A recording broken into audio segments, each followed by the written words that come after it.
Afternoon VC, Steve Whitty here, and we're going to another video. Now this is going to be one of my album reviews, and the album I'm going to be discussing today is On a Threshold of a Dream by the Moody Blues, the band's fourth album. Now this album was recorded in January 1969 and released on 25th of April 1969. And like Days of Future Past and In Search of the Lost Chord, it follows a concept, particularly on side 2, and the concept they were looking at was dreams. Before I start discussing the album in any detail, you've got here the album in a gatefold, and it sort of opens up. There you've got the band, and there you've got Tony Clark, who's the band's producer, effectively the sixth member of the group. And you've got the cover here, which I don't know if I can hold it up very well.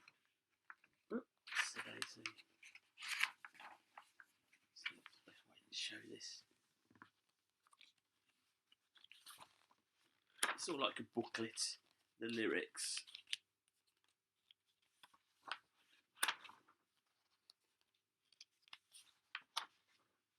And then at the end of the booklet, you've got the end, and you've got another photo of the band itself.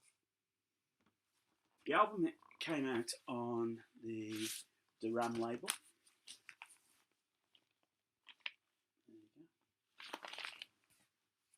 And as I said, it was the band's fourth album, beginning to get into their stride, particularly with the progressive crowd. The album, as I said, there is two distinct sides to it, and you start off with In the Beginning, which was written by Graham Edge, and this is basically a poem which is accompanied by various electronic sounds. You've got the narration of Justin Hayward, Mike Pinder and Graham Edge involved in it. So it's a good little way of bringing this up into the album, and it glides itself into the second track on the album, which is Justin Hayward's Lovely to See You. Good little song, typical Justin Hayward fare. Then you cut track 3, Dear Diary, which is written by Ray Thomas.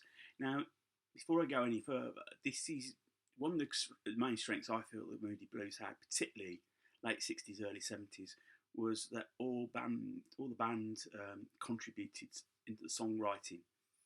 And a bit like Queen, band all contributed. Not quite as like Queen with or each having hit singles, but each member of the band did bring something to the table. Now, Dear Diary, going back to that, is basically just a sort of tale of the mundane life that people were leading at the time. Despite it being 1969, it was only really London that was swinging. Go north of Watford and everybody else was just living life as they always have done, working not 5 days a week, or maybe 6 days a week as it was then, and sort of living for the weekend, Fridays and Saturday nights. Fourth track on the album, Send Me No Wine. It's John Lodge, and the group written by John Lodge. The group share all the vocal duties on there. Send Me No Wine, a bit ironic for John Lodge because as he became a bit more, the group became more successful, I think he became known as a bit of a bon viveur and like good food and good wine. The fifth song is To Share Our Love. Again, John Lodge written it, and you've got Mike Pinder putting together the vocals on that, I believe. But so that's the sixth track is So Deep Within You, and it's a Mike Pinder song, and this, it ends the rock song. It features some very strong bass playing by John Lodge. Justin Hayward's guitar fills, both acoustic and electric, they're really just amazing, as well as Mike Pinder's playing. So Deep Within You was later covered by the Full Tops as a single. Now, while side 1 is good, the most interesting part of the album is side 2. And this is where the concept of dreams takes over. The album, this side, is absolutely dripping with the Mellotron. Um, and it has to be said, Mellotron had been used, obviously, Strawberry Fields forever, with, well documented. The Mellotron being a sort of keyboard-based, early sort of sequencer synthesizer type instrument. And it was developed and built by a company called Street Electronics. Now, Street Electronics were actually based. Street is part of Sutton Coldfield, my hometown, and they're not the actual little factory. It's about 5 or 6 miles away. I think there is a blue plaque to it now. And during the period where between Go Now and getting Justin Hayward in the band, Mike Pinder did work for a time for Street Electronics, so he knew how the Mellotron worked. The Mellotron basically was a temperamental beast on the road. It was prone to breaking down, and it frequently did on stage. So, the band would, when it did break down, Mike Pinder would get his hammer and his wire cutters out or whatever to fix it, while the band did improvise solos just to fill the time in. So, side 2 opens with Never Comes the Day, which is a Justin Hayward song. This was the single from the album, and very rarely for them at this time, the single flopped. It didn't hit the charts at all. Side 2 then follows with another Ray Thomas song, Lazy Day. This is perhaps a piece of social commentary at the time. Not everything, as I said, not everything was rosy in the late 60s. There were people that were sort of missing out, who felt very disadvantaged. And I think Thomas got this, just pinned this round just right. I Sitting Comfortably is a Justin Hayward and Ray Thomas song. And this is almost comes across as very medieval. And sort of Renaissance type music with the use of guitar and flute. I think Ray Thomas was a very fine flautist, Obviously, we all know the bit from Nights in White Satin. But actually, he comes across, as a very fine player. Uses that instrument well in this track.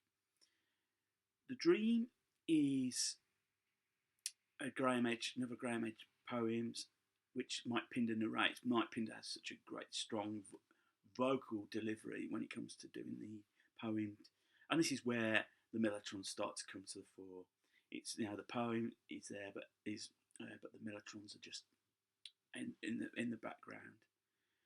And then we come to tracks 5, 6, and 7.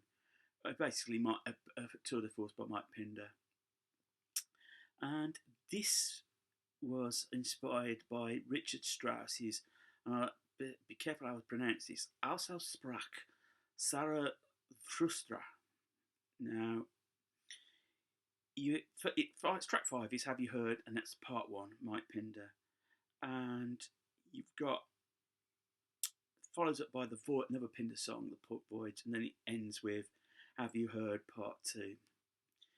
It is, as I said, the highlight of the album. Edge and Lodge perform a really tight rhythm section on this song. You've got the Mellotrons and flute. You've got Mike Pinder on grand piano. It drips with elements of psychedelia and classical music.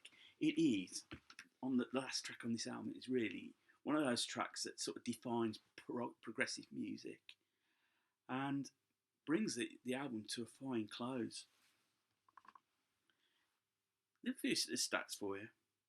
The album reached number 1 in the UK, which was the first UK number 1 album for the Moody Blues.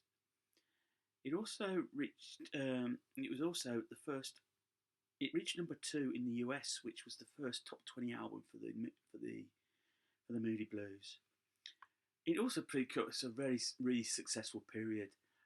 When it came to the Isle of Wight Festival in 1969, it was one of the highlights of that festival. And I think there's a film that floats around. I think Sky TV show it occasionally of them performing. Overall, I think this album is a remarkable piece of work.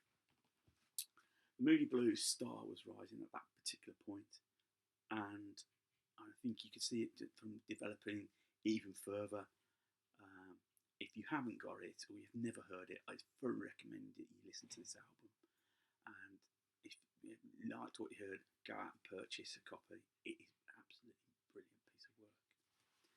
So that ends the review. If you liked what you heard or seen, just give me a thumbs up. Comments are always welcome. If you further liked what you've seen, you've never seen my channel before, feel free to subscribe. I'll subscribe back to you. So until the next video, be safe. Enjoy the rest of your Monday. Take care. I'll see you later.